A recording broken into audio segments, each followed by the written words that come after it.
Hello, this is a short video to explain the correct way of installing hardwood stair treads in a set of external timber stairs.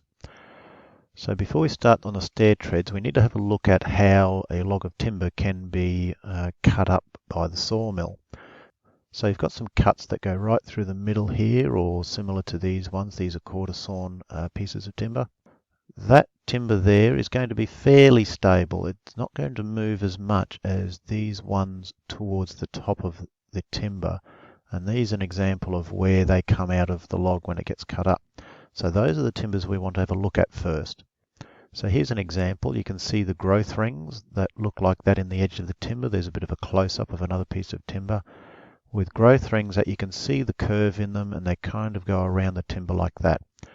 Now, as a piece of timber dries out in the air, those growth rings tend to want to straighten out. And what it does is it pulls a bend in the timber when it does that.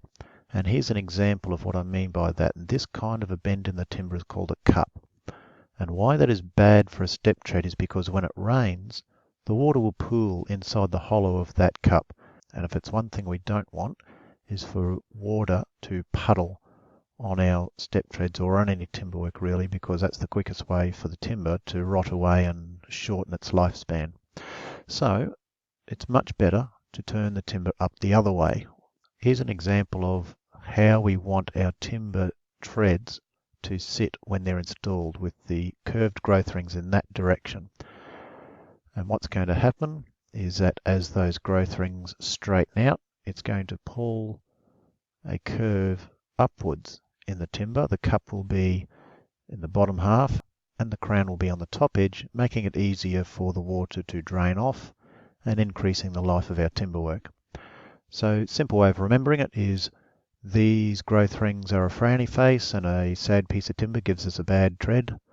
These ones look like a smiley face, and a happy piece of timber gives us a good tread. And that's the simplest way of looking at it. And there's a bit of an example of how those three types of grains that I've mentioned would end up looking after a little bit of life in service. So the edge grain is quite good. Usually our timber is slightly more dimensionally accurate and a little bit more stable.